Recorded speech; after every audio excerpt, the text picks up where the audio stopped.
साथियों नमस्कार, मेरा नाम है देवेश राजेश शर्मा और आप लोग मुझे जानते हैं मेरे ब्लॉगिंग के यूट्यूब चैनल देवेश शर्मा के माध्यम से। यंग मॉन्क आईएएस ये एक नया प्रयास है हमारी तरफ से कि समाज में रोजमर्रा में जो भी महत्वपूर्ण मुद्दे उठते हैं, हम उनके विषय में आपसे चर्चा इस प्लेटफॉर्म पर आकर कर सकें। आज हम एक बहुत ही महत्वपूर्ण मुद्दे पर चर्चा करने आए हैं।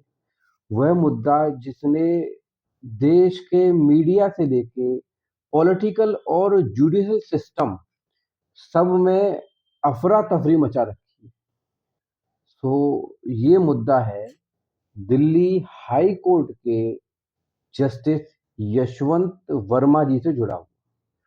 अभी रिसेंटली आपको पता ही होगा कि आज से कुछ दिन पहले यानी 14 और 15 मार्च की रात्रि के मध्य में दिल्ली हाई कोर्ट के जज यशवंत वर्मा जी के मकान में अचानक से आग लग जाती है और उस आग पर काबू पाने के लिए या उस आग को बुझाने के लिए जब फायर ब्रिगेड्स की गाड़ियां वहां पहुंचती हैं तो वो वहां पाते हैं कि उसमें भारी मात्रा में नोट जो है जले हुए पाए जाते हैं। उसमें कुछ नोट पूरे जल चुके थे, कुछ आधे जले हुए थे।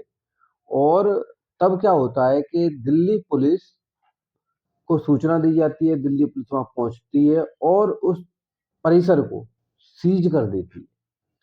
तो ये तो है घटना जिस पर हम चर्चा करेंगे। चलिए इस घटना की शुरुआत करते हैं।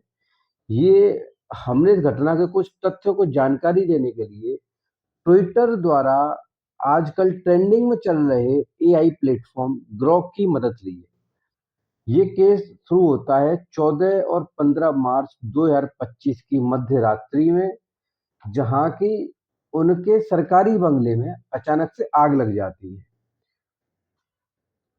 आग लगते ही फायर ब्रिगेड की गाड़ियां आती हैं और जब आग बुझती है तो एक स्टोर रूम या आउट हाउस में जला हुआ कैश बरामद होता है।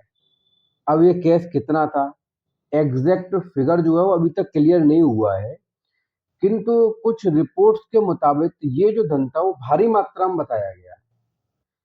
इतना सुनते ही मीडिया और पब्लिक इन दोनों में ही सवाल उठने लगते हैं कि एक जज के घर इतना कैश क्यों, और वो भी आग में जला हुआ। फायर ब्रिगेड के मुताबिक क्या है कि आग इतनी तेजी से फैली कि वहां रखा काफी सामान जल गया।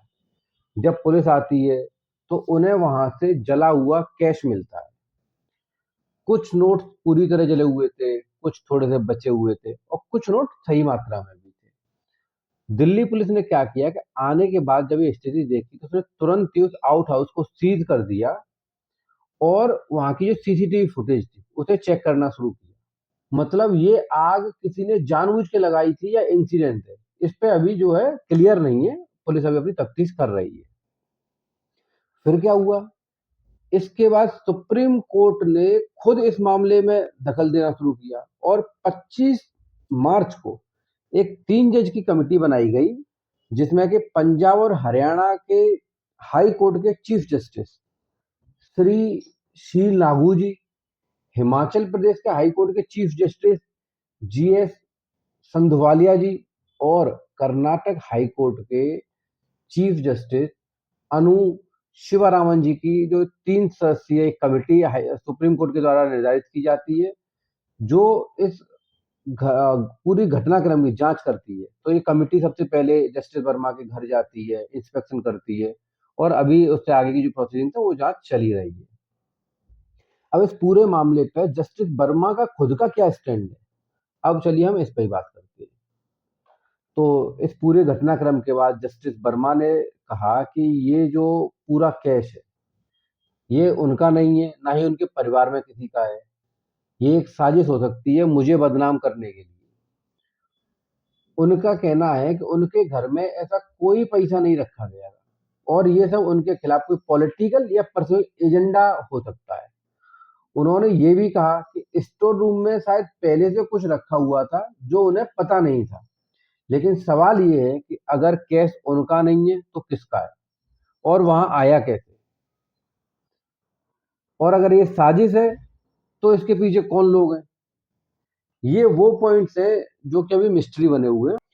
अब इन्वेस्टिगेशन की अगर हम बात करें तो जांच के साथ साथ एक और ट्विस्ट आता है कि सुप्रीम कोर्ट कॉलेजियम ने फैसला किया कि जस्टिस वर्मा को हाई कोर्ट से वापस उनके पेरेंट कोर्ट यानी कि प्रयागराज हाई कोर्ट में ट्रांसफर कर दिया जाए।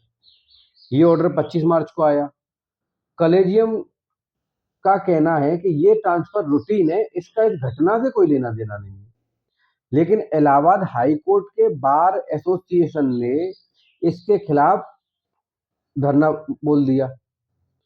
उनका कहना है कि हम तब तक अनिश्चितकालीन स्ट्राइक करेंगे जब तक कि ये जो जस्टिस वर्मा का ट्रांसफर है वो रद्द नहीं हो जाएगा और इनके खिलाफ महाभियोग की इम्पीचमेंट की जो प्रोसीजिंग वो शुरू नहीं होगी। क्योंकि इलाहाबाद हाई कोर्ट के जो बार काउंसिल है उनका मानना है कि ये जो ट्रांसफर किया गया ये जस्टिस वर्मा को बचाने की एक साजिश हो सकती है। अब कमेटी अभी अपना काम कर रही है, लेकिन अब तक कोई सॉलिड कंक्लूजन नहीं आया है। क्या ये केस सच में था या फिर क्या ये प्लांटेड है या कोई और एंगल है, ये सब सवाल अभी खुलने बाकी है। अब हम थोड़ी सी इसकी एनालिसिस करके देखते हैं। अगर ये केस वास्तविक था तो ये जुडिशियल सिस्टम में करप्शन की तरफ इशारा करता है। एक जज के घर में इतना पैसा होना, वो भी कैश में, ये बड़ा सवाल खड़ा करते हैं। दूसरी तरफ अगर ये साजिश है तो ये जुडिशरी के खिलाफ एक पॉलिटिकल अटैक भी हो सकता है। जस्टिस वर्मा के डिसीजन या उनके दुश्मन कोई भी इसके पीछे हो सकते हैं। जैसे अगर हम देखेंगे कि दिल्ली शराब नीति घोटाले में जब जांच चल रही थी, सत्येंद्र जैन जी के खिलाफ जांच को रोकने का आदेश जस्टिस वर्मा जी का ही था। और ऐसे कई सारे कॉन्ट्रोवर्शियल जो फैसले हैं वो इन्होंने पहले भी बताए हैं। और शराब नीति में भी इनका कोई फैसला था। कई सारी जगह सीबीआई को रोकने का, ईडी से काम करवाने का, ऐसे कई सारे फैसले इन जजों ने जो कंट्रोवर्शियल रहे वो पास्ट में दिए हैं। इसमें जो हमारे हैं वो 3 एंगल बन रहे हैं। अगर ये केस वास्तविक से पाया गया है जस्टिस वर्मा के घर, तो क्या है कि ये न्यायालयिक प्रणाली कितनी भ्रष्ट हो चुकी है, इसका एक उदाहरण बन सकता है। दूसरा एंगल ये हो सकता है कि जस्टिस वर्मा ने पिछले अपने कार्यकाल में जो भी फैसले दिए हैं उनसे जुड़ा हुआ कोई व्यक्ति या कोई पॉलिटिकल सिस्टम जस्टिस वर्मा या भारत के जो जुडिशरी प्रणाली है उसे बदनाम करने की कोशिश कर रहा हो। एक तीसरा एंगल और इस पूरी घटना के बीच में हो सकता है, वो ये हो सकता है कि एक छोटी सी बात जो कि मीडिया ने शायद इतनी बढ़ा चढ़ा के प्रस्तुत कर दी है कि आज हमें लग रहा है कि ये इतना बड़ा घटना हुई है, लेकिन जो भी सच होगा वो बाद में आगे जरूर आएगा। अब हम करते हैं इसके कंक्लूजन से, चलते हैं वीडियो का कंक्लूजन क्या है। तो दोस्तों ये था जस्टिस यशवंत वर्मा का केस कंट्रोवर्सी का पूरा मामला। अभी तक जांच चल रही है और सच क्या है ये वक्त ही बताएगा। आपको क्या लगता है, क्या ये करप्शन का केस है या साजिश है?